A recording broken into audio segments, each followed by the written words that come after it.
आज आपण आहे ना formation of exclamatory sentence. Exclamatory sentence म्हणजे उद्गारवाचक वाक्य. ठीक आहे.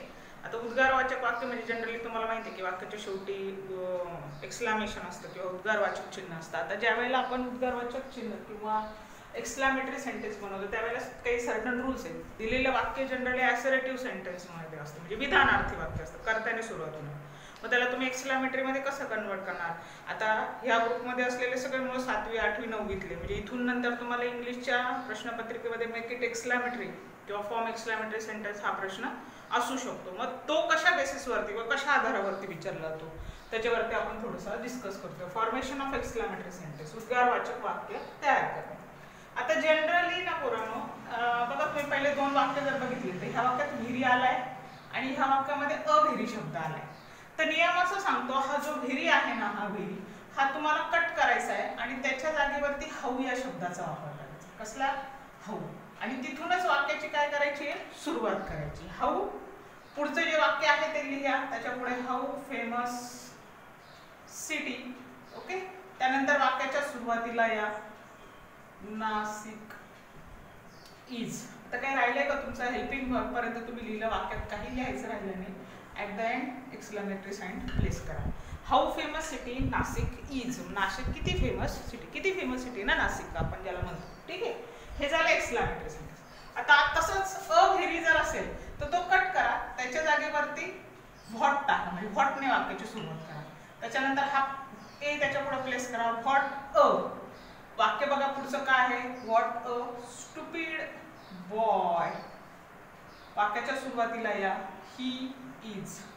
सगळं वाक्य ऑलमोस्ट लिहून झालं हेल्पिंग वर्ब पर्यंत, म्हणून शेवटी exclamatory sentence. What a stupid boy he is. हे केव्हा? ज्यावेळेला वाक्यामध्ये अ आणि व्हेरी असेल तेव्हा. आता बघा ह्या वाक्यामध्ये काहीच नाहीये, व्हेरी हा विषयच नाहीये, पण वाक्यामध्ये अ आलाय म्हणून. तर जर वाक्यामध्ये नुसता अ जरी असेल तरी तुम्ही व्हॉटने वाक्याची सुरुवात करायची. आणि वाक्यामध्ये काहीच नाही, व्हेरी पण नाही, अ पण नाही, अशा वेळेला हाऊने वाक्याची सुरुवात तुम्ही करू शकता. कसं बघा, आता इथं मला अ दिसतोय, it is a good suggestion. A दिसतोय म्हणून व्हॉट अ.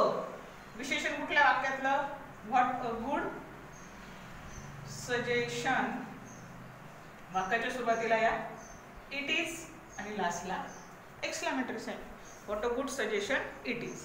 ओके. त्यानंतर the sun was hot overhead. आता इथे काहीच नाही, विशेषण आहे हॉट. ओके. कशाने करा वाक्याची सुरुवात? हाऊ. जर वाक्यामध्ये अ असेल तर मी कशाने करू शकते? व्हॉटने. जर वाक्यात काहीच नाही, व्हेरी अ नाही दिसत आहे, हाऊने करा. हाऊ. विशेषण कुठलं आहे? How hot overhead. वाक्याच्या सुरुवातीला या द सन वॉज आणि शेवटी द्या एक्सक्लामेटरी साइन. आता बघा इथे एक नियम लिहिला आहे जो बेसिकली ह्या वाक्यामध्ये वापरला जातो. व्हेरी, ग्रेट, एक्स्ट्रीमली आणि हायली यासारखे शब्द तुम्हाला वाक्यातले काढले. जसं आपण पहिल्या वाक्यांमध्ये व्हेरी सारखा शब्द काढला, तसं आता मी इथे एक एक्स्ट्रीमली असलेला एक एक्झाम्पल घेते. एक्स्ट्रीमली काढलाय तर इथे अ आहे का? नाही, म्हणून कशाने सुरुवात करणार मी? हाऊ. How sorry.